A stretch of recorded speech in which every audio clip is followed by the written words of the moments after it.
Welcome back to another matchup from Who Would Win Masters. Tonight's battle pits tech against magic. I am Sam Proof on all the socials, and in this episode, representing Lucasfilms Limited, the bounty hunter who likes his tea with balls of tapioca and his solo investments in frozen assets, it's Boba Fett. Representing Filmation Associates, the sorceress who likes her boba without balls and her men with double pronouns, it's Teela. Our guest tonight has been a judge on past iterations of the show, but now she's finally stepping into the challenger's chair. She's not a lawyer, but she is a playwright. It's Eve Esquire. Now, Eve, you have a show coming up. Do you want to tell us about that? Yep.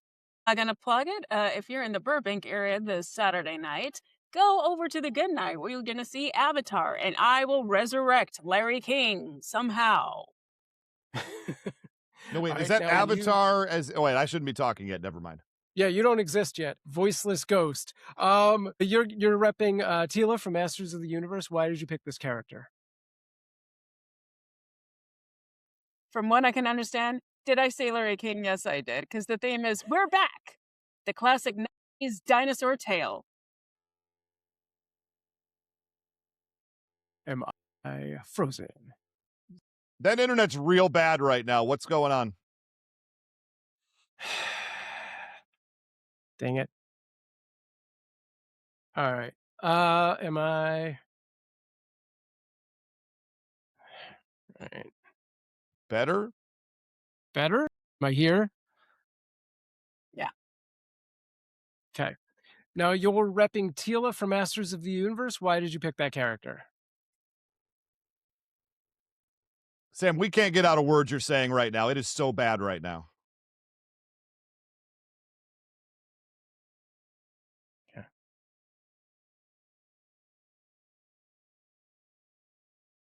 All right, he's gonna do something. I did like the disclaimers like, actual footage better. Yes, no, it wants you to know for sure that the actual footage will be in higher quality because it recognizes that. The thing is, I mean, as long as we can almost understand what he's trying to ask you Right. is why did you pick Teela? That's the question Right. he's trying to ask There we you. go. But And this is dear good Lord, I 'cause, couldn't tell that either. No, I was like, still talking about Larry King? Great, on Yeah, it. no. It's his internet is so bad and it's been bad the whole time. And Oh, wow. I've been begging him to just get Spectrum, get a cable internet, and it just does Ooh. not happen. I'm like, I will help you pay for it. We get it. It's not even that much, but so far nothing. Yeah. Was I like, feel like is he getting paid to have this Wi-Fi? Is that why he's keeping it? I don't know. He says he lives in Tarzana and that Spectrum doesn't go to him, but I looked it up and they absolutely go to Tarzana. So I'm not sure if it's just he's getting a real good deal on this terrible internet or what. But I'm guessing it works really well for him for like for watching streaming, but not for doing streaming. Right. Like I imagine it's his upload speed that is absolute garbo, but his download speed's probably really good. Wow, it's absolutely Greta Garbo. It is absolutely, yes, it is absolutely Greta Garbo. And I'm just not sure how to make it better. Other than just get Spectrum cable internet, which is the most reliable internet in Los Angeles. I'm not saying it's the best. No, it is the best, but that's not to mean it's great. That's what I'm trying to say. Is that what we're debating about today? You want to warm up? I got Verizon. Kind of like it. Do you like your Verizons? Yeah, Verizon's great. When I went around looking at it, because I got to work from home with a lot of techie video game stuff. And when I went looking, I was like, I don't care what the best is. I'm going to just research it up and I'm going to find the best speeds, the best, et cetera. And it somehow led me back to Spectrum cable internet, which is a shock to me, if I can be honest. Sam Proof, how we doing? Hey, I switched. Okay. Okay. Better? Well, we're still recording. We can cut all this out. It is better. Good. All right, let's just get you centered on the phone visually. Yeah. You're a little bit off to the side. Okay. This up a little. If there's a way to do that. Yeah. There we go. We'll make it work. Okay. All right. Should I leave the other? Do you even still see the other experience? Yeah, let me close that out just in case it decides to reconnect or something. Okay. Still a little rough, not gonna lie. Great. I blame the fire that's happening in Simi Valley. That's my guess. Okay. It is in fact happening, yeah. Yeah. Do you want to just continue from where we are, or should I set this all up again? Go from when you asked her why she took Teela. I think that's the best. Sounds good. And 3, 2. All right, now you're repping Teela from Masters of the Universe. Why did you pick that character? Well, number one, I was a child in the early 80s, and Masters of the Universe was your entire life. And with the new movie coming out, like I'm feeling all that joy. I'm also feeling back again that anger I had when I was 7 years old watching that movie and going, I know two things for sure. The Care Bears movie is absolute art, and this is absolute crap. So I'm hoping for some vengeance. I have my ticket already for June 3rd. And Camila Mendes is going to kill it because she's so good at whatever she does. And Teela's just one of those really great, positive female role models that you can have. Like, yeah, she's one of the only females in He-Man, but she's also like, what a female, though. Right on. All right. Before we meet your opponent, I'm going to give a little history on both of the characters. It's time for tonight's Tale of the Tape, which is brought to you by turning on the TV during dinner. In some households, having the TV on during dinner is not allowed. And I'm here on behalf of the American TV During Dinner Foundation to tell you that's a dumb way to think.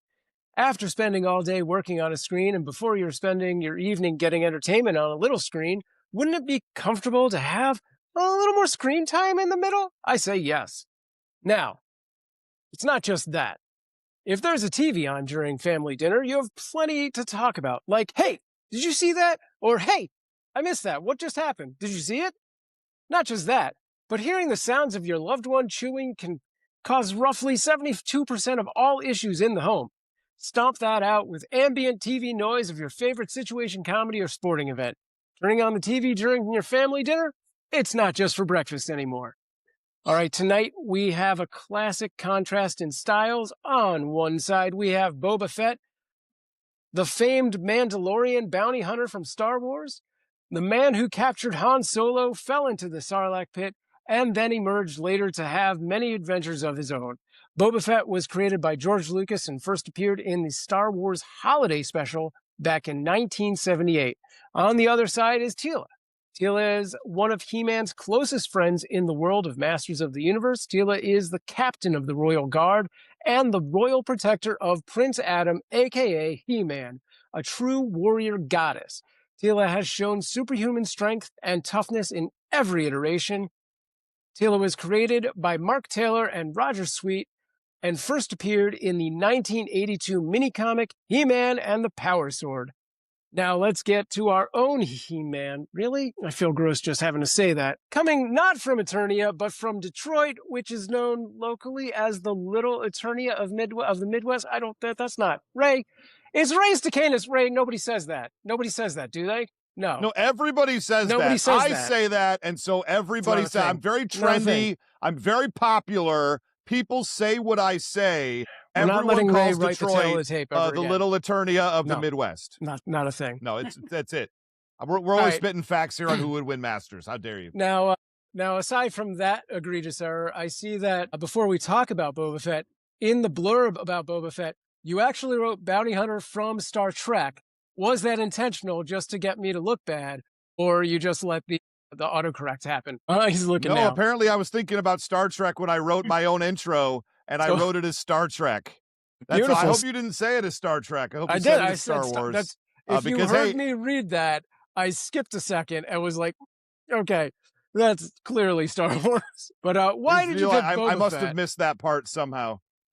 I picked Boba Fett because, first off, Teela is a very strong, powerful warrior, and I'm also a child of the early 80s Masters of the Universe era. I actually had my birthday party we went to go see Masters of the Universe in theaters as my birthday party.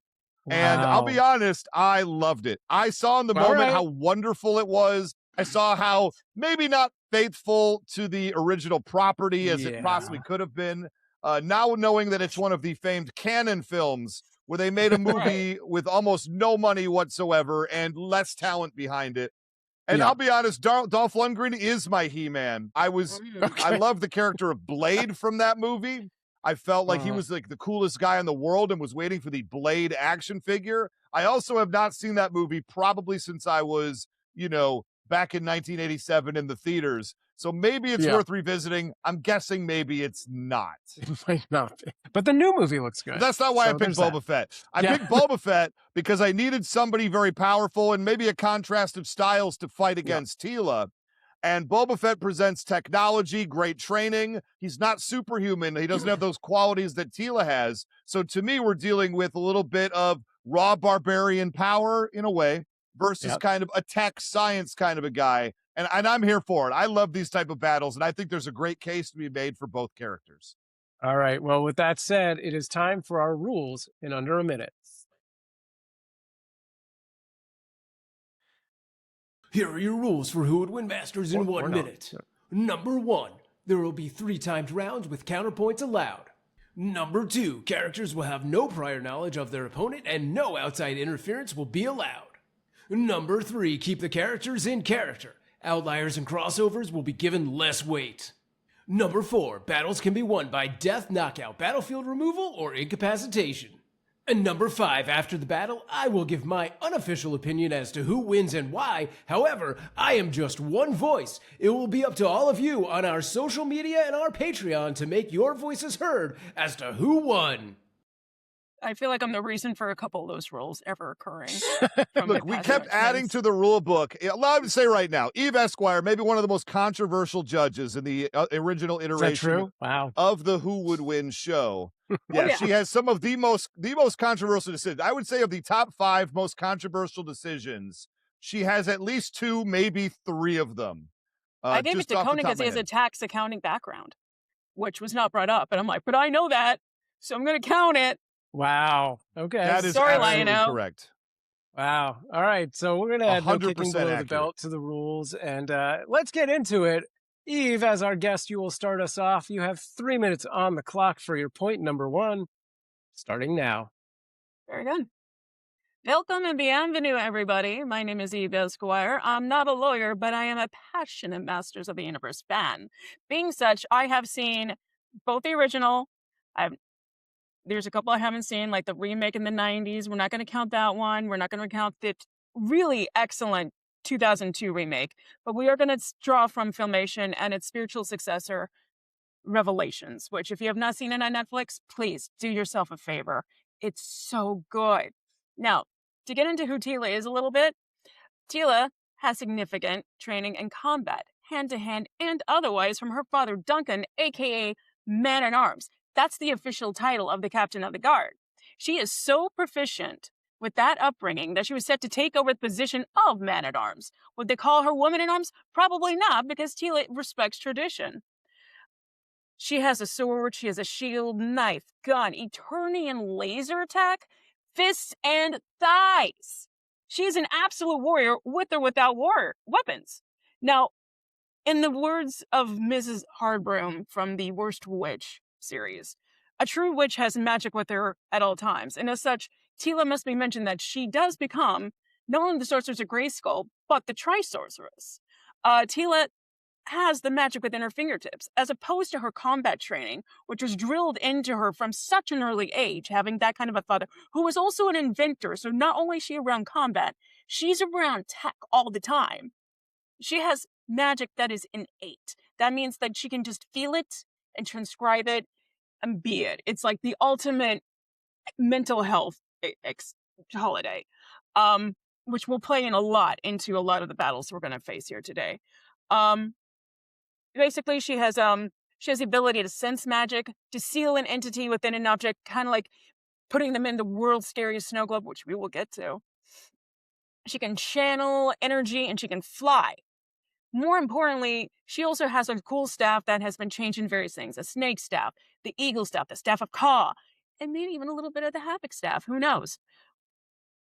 And the best thing about it is, like, anytime you can't explain anything away about Teela, just remember, a wizard, nay, a sorceress did it. That's my time. No, it is Yes, not. it is. We have talked about this. We did talk about it. I'm 30 sorry. seconds remaining. 30 seconds remaining, I can do this. Most importantly, you got to remember for girls playing He-Man, you had three really strong characters to choose from. You had Teela, you had the sorceress, and you had Marlena, who was an astronaut, which I'm very glad that in this movie, they're hammering on that fact. His mom was an astronaut. Why do we not talk about that more? But this movie is going to clear up all of that. So...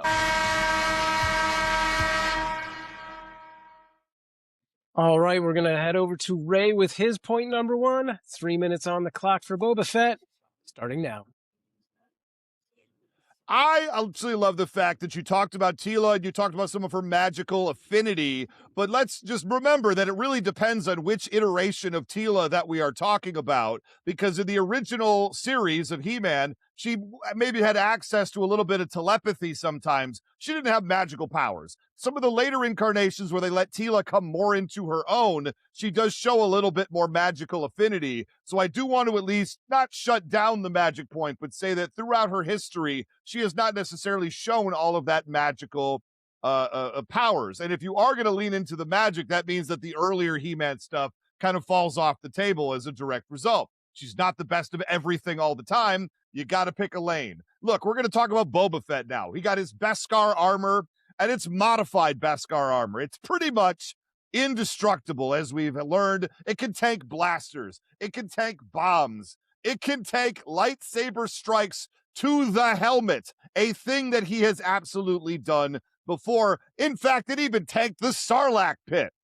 Outside of fan fiction even. He tanked it in real Star Wars canon, not just the fan fiction that was written later. Look, it covers all the crucial parts of his body as well, so there really aren't a ton of weak spots that Teela is going to be able to exploit to get through that armor. He also carries with him a jetpack, which allows for a little bit of limited flight. He can jump around, get the high ground blaster if she needs to. I don't remember Teela having any big ranged attacks. So all Boba Fett really has to do is keep this very powerful warrior at a certain range, and he should be able to bring her down. His helmet also has hunt mode, which allows allows him to find hidden enemies, kind of a predator, not quite, but predator vision type of a thing.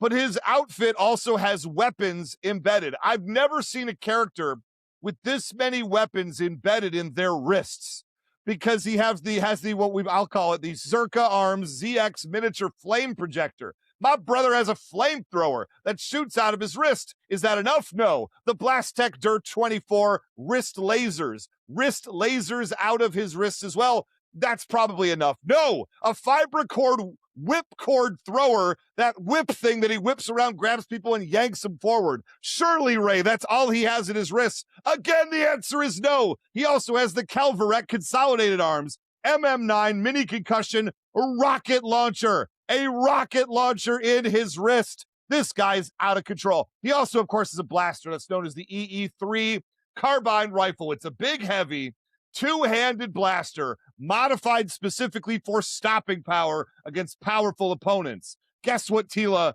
falls under? Yes, exactly the thing this was made to stop. And finally, if I don't mention it, someone will get mad. The Gaddafi stick. I almost called it the Gaddafi stick. That would be a whole other thing. But my man, he's got the stick. He's got the tools. He's got the talent. He takes down Teela. You didn't even get the 30 seconds. I don't give myself the 30 seconds because I don't need it. Because I'm the timer. I already know when 30 Contentious. seconds is. All right, Eve, as our guest, you will get counterpoints for every round. You have 60 seconds on the clock for your first counterpoint, starting now.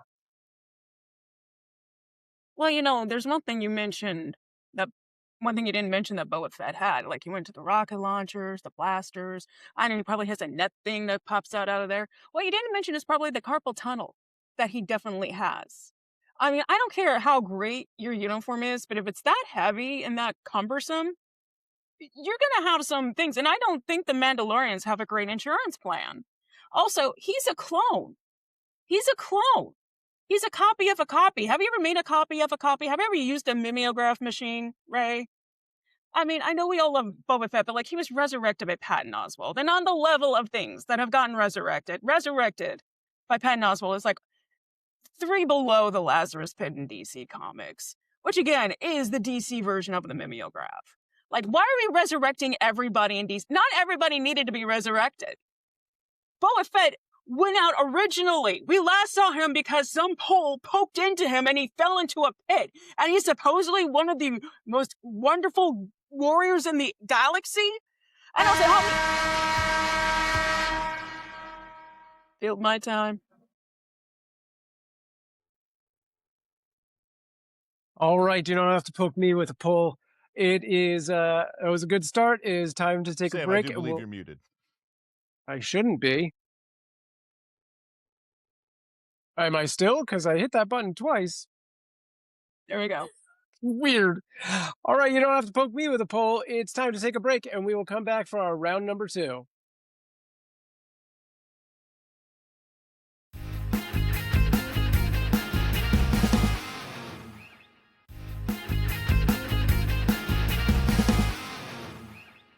It was a great start, everyone. I want to see what you have in your point number 2. 3 minutes on the clock for Eve, starting now.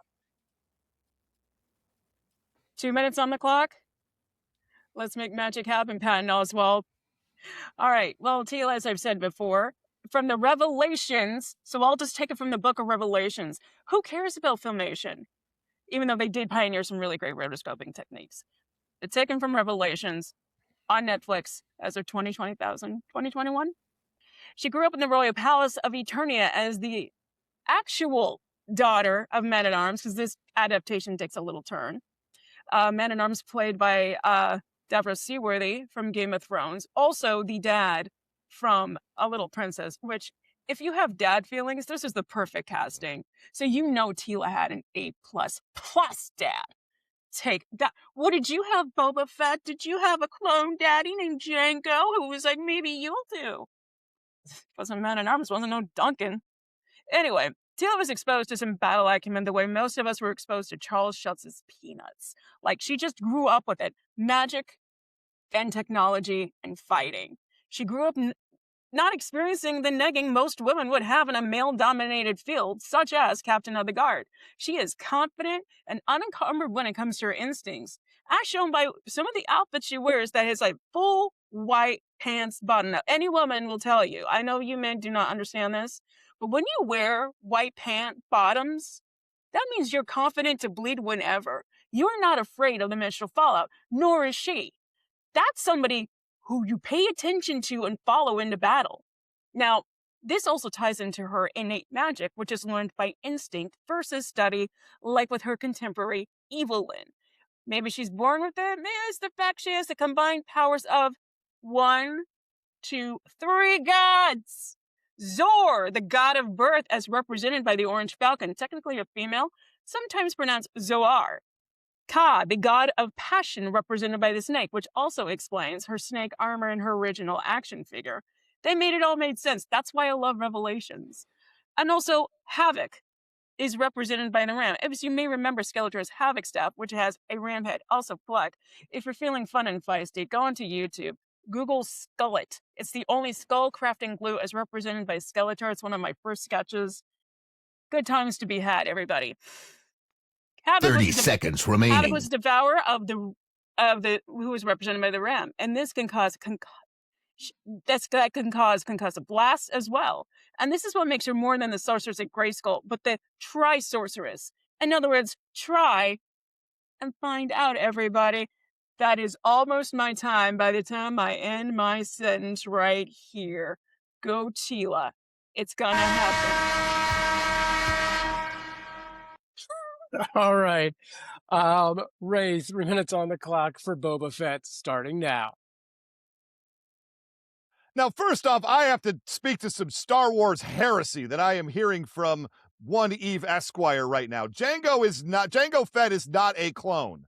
Jango Fett is the man that all clones were based off of. Do you know why? Because he's the baddest mofo in the entire universe. If you're going to pick one template, one perfect man that you want to base every single future clone off of, I'd say that having that guy as your clone daddy is probably a good place to be. And yes, Boba Fett is a clone off of Jango, aka the Jim Thorpe of his era, and I am here for that old school sports reference. Now, Boba Fett, as I like to call him, is known for maximum lethality, to the point where Darth Vader has to tell him, don't disintegrate this one when he sends him after Han Solo. He understands that Boba Fett will not understand the assignment.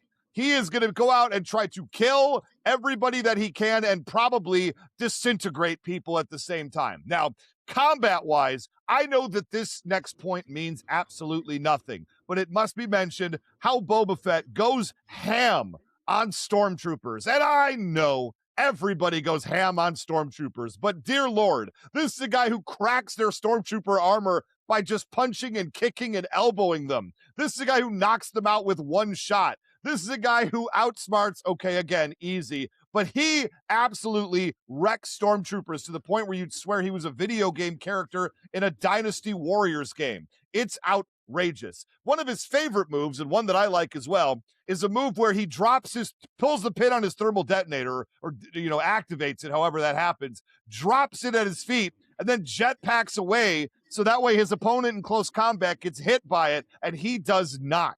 Really smart guy, great tactic, highly recommended. He's also a great sharpshooter with his blaster, and that's where I think he's really going to win this battle.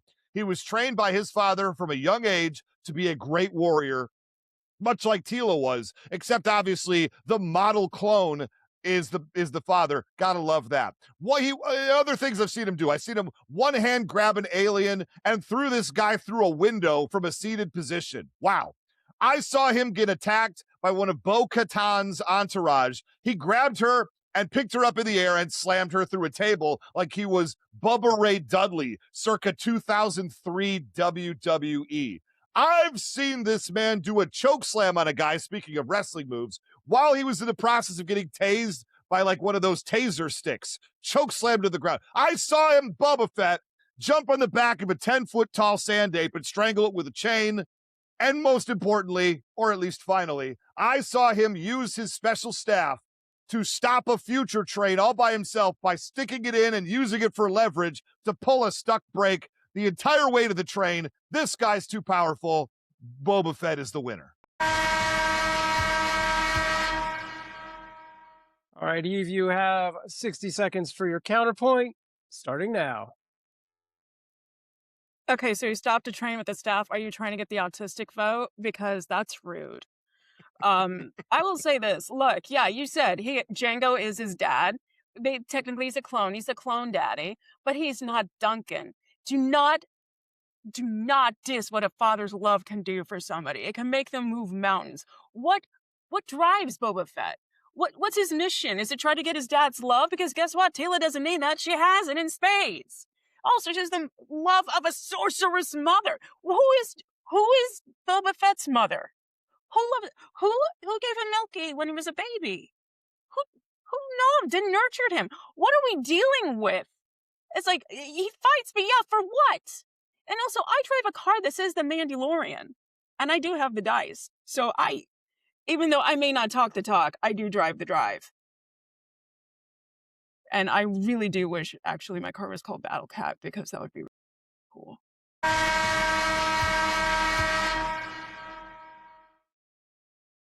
All right.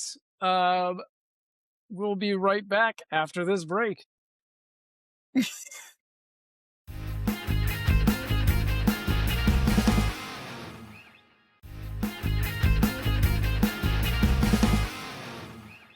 All right, it's time for your point number 3, where you really lead us to paint a picture of this victory. Eve, you will start us off. 3 minutes on the clock, starting now. This one I am ready for. All right. Ultimately, Teela helps save Eternia from evil, but it's Teela versus Scareglow where the best battle happens. Yeah, Scareglow, the glow-in-the-dark figure, where his special power is he glows in the dark. And the card in Revelations, it's absolutely amazing. You get to see a lot of cool stuff with Scareglow. And I'm like, oh, we fleshed out his character, even though he's a skeleton. That's a joke.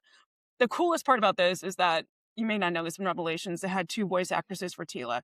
And in this incarnation, it is Sarah Michelle Gellar, Buffy the Vampire Slayer herself, who I thought did a spirit job. No shade to Melissa Benoist, TV's Supergirl, but I would do anything that woman tells me to do. Now, long before becoming the Tri-Sorceress, or just even the Sorceress, Teela has to confront Scareglow in Preternia, which is the underworld of Eternia. Scareglow is the ruler of the shadows who feasts on fear. Scareglow agrees to give Teela half of the power sword which she is looking for in exchange for her fear. Now, as she says, staring him in the eyes, in the voice of Sarah Michelle Gellar, I have no fear. Growing up confident and knowing she means it, as again, she had a steady father figure. Duncan, if you can't trust that mustache to say, I believe in you, I don't know what you can trust. Now, and again, this is from a woman who has white pan confidence. Now, I fear her. Scareglow negs her and saying that she's covered in fear. She agrees to give him her fear, not realizing what this means. She is pitted in against an evil He-Man who takes the negging up. He is a representation of ideals and longing, and they're telling her that she's not good enough. Then evil He-Man turns into evil Herman. I would love to see that. Evil He-Man turns into a younger version of himself. And we all know that nobody is meaner than a teenage daddy's girl. So she's going up against herself, and her biggest fear is realized that she's not going to live up to her full potential. I mean, imagine, you're the daughter of the Man-at-Arms and the Sorceress, and you're just like, you can do everything. And she's like, I don't know, I just want to kick up and watch some YouTube some Sunday. Let me get into that. But knowing and naming her fear, she's now in control of that. And so, sorry, Scareglow, dinner is canceled, denied. It's just like a century 30 seconds remaining. He meant to say hey, go make me dinner, warrior princess. So, anyway, that's right. Teela weakens Scareglow enough to have Orko save the day. That's how powerful she is. She let Orko take him out. And if we know anything about Orko, he was there just to be a fun thing. Fun fact, he has an O on his thing because in animation you can flip it over and over and it says the same thing. That's genius. Way to go, Filmation. Good move.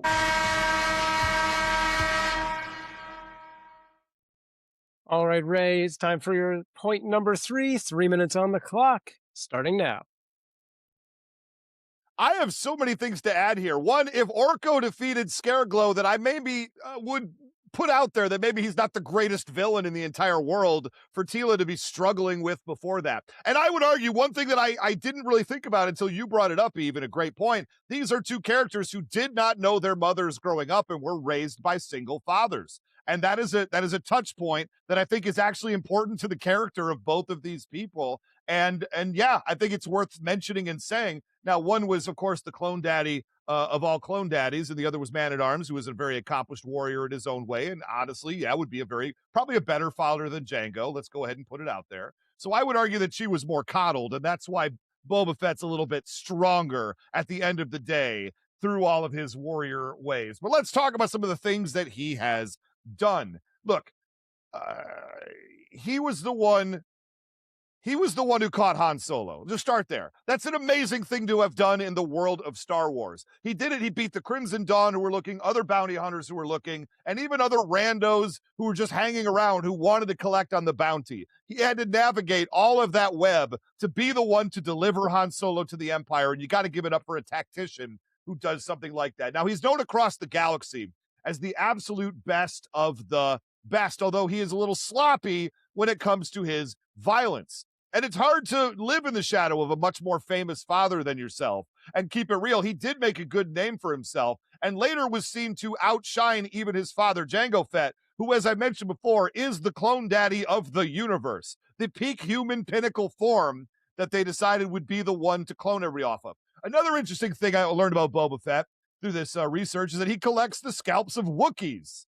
I would think it's impressive just to have one scalp of a Wookiee, though gross and something you shouldn't do, much less having so many of them that it becomes a collection. That is a fighter. That's a guy who goes. He was also able to hang with Darth Vader in a fight once, and that earned the respect of the Dark Lord. He beat Chewbacca, another Wookiee, in a close quarters fight Not an easy thing to do if a Wookiee gets their hands on you. Heck, in his own TV show, he did kill Cad Bane, who is known across the world as a great, character in Star Wars and somebody very impressive. He also defeated a guy named Zingo Gabnett. This man defeated Zingo Gabnett, and I will not take any shot. I will take some shot because this is the point. Boba Fett in the world of Star Wars has taken out tons and tons of big bads and impressive characters who, outside of really tight Star Wars communities, don't mean anything at all to anyone. In the world of Star Wars, taking out Zingo Gabnett was a big deal. In the world of real life, no one knows who that is and no one cares. It's kind of sad, actually.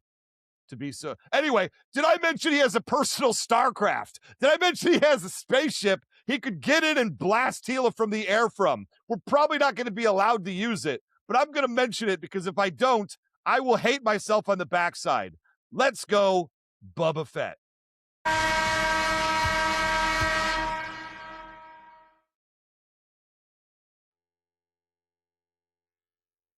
All right, Eve, you got one final counterpoint. 60 seconds on the clock, starting now.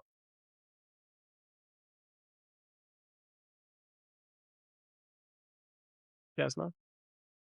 Sam, this is usually when you would say something. I did. Do you not hear me? Okay. I hear you now. Weird. Okay.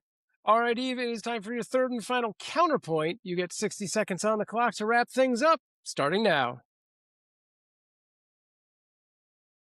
I'm so glad that you said that I'm saying Zingo Gabnett as if it means something, because it absolutely does not. Also, you're comparing, you're slamming down Orko. I mean, we love Chewie. If we had to choose between who we would hang out, we would absolutely hang out with Chewie, but Chewie is the Orko of the Star Wars universe. I don't care if he's hung out with Chewie. We all want that. That's just kind of cool. Point being, Teela is the Tri-Sorceress. Not just the Sorcerer Grayskull, Tri-Sorceress. She's all three in one. And she defeats her enemies at the end like Godlin. Yes, Evil Lyn turns into a god. And how does she defeat her? Does she kick her ass? No, she gets in her head. Because that's where the real game and the real battle happens. She reminds her, it's like, yes, life has always let you down. Kind of a Boba Fett herself, by the way. Life has let you down. Life has treated you. I'm here to tell you, life is beautiful and it's hard, and that's why we live it. And she convinces Evil Lyn with the powers of a god to relinquish them and to retire off to a planet just sort of out. If we had more people like Teela, it'd be good. All right, and as always, Ray has not had counterpoints throughout the show, but he does get the final thought, so whenever you're ready. Mm-hmm. That's right, rule. Eve Esquire. It's a home field advantage, but you got 3 more extra minutes than I did in this episode, so don't you even start. What I will say with this is, first off, she becomes the Tri-Sorceress at the very end of the entire show. And is that the Teela that we know? Is that the Teela that we've been following all of this time? Or is this the Teela they decide to level up at the very end, Goku style, to do the big thing at the very end of the series to get a magical ending? It's a great ending to the show, and I'm not going to say it isn't. Is it representative of the character as we know her, or is it a deep outlier compared to every other iteration? I would argue it's a deep outlier and should be given less weight, according to the official rules of who would win Masters. And I'm a big stickler for the rules. As you learned last week, I value the rules very much in all of my arguments, and I take them to the letter of the law. Thank you very much. Anyway, Boba Fett, I think, absolutely defeats Teela. I think if we look at actually how they do match up, Teela strength-wise is stronger. I think the durability is a little bit of a push.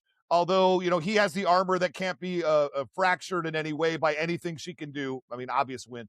And she is naturally very strong as well. And she does have the magical affinity. But my man's got a jetpack, and he's got a laser blaster as well. And he's a well-trained sharpshooter. There aren't a lot of guns. There are some in the world of Masters of the Universe. But nothing with the level that Boba Fett would bring to the table as far as shooting her from a distance, using his jetpack to keep that distance and taking her out. If they get close, I think he drops a thermal detonator grenade. I think he flies away. And I think Teela just doesn't have an answer for some of the attacks that Teela would bring. Although Teela, I'm not going to say she isn't very powerful in her own right. She 100% is. She's a very impressive character. I'm not here to disrespect Teela. I just think in this particular example, Boba Fett has everything he needs to pull down this victory. May I say one thing? You may. That has nothing to do with the battle. Please. I think we should have pitted Duncan versus Jango Fett.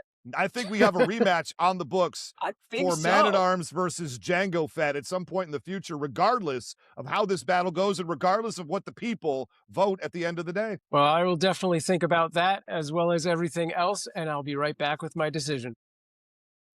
All right, first off, well done, everyone. Look, Masters of the Universe and Star Wars are two amazing properties, and these are two awesome characters from both. Eve came in strong with a little bit of magic, a little bit of strength, a little bit of guns and Eternia lasers. Boba comes in his bubble pack with a blaster, nigh indestructible armor. No, nigh destructible armor, because if it's nigh indestructible. Anyway, and a weird amount of wrist tech, which just sounds like a lot of pain at the end of the day.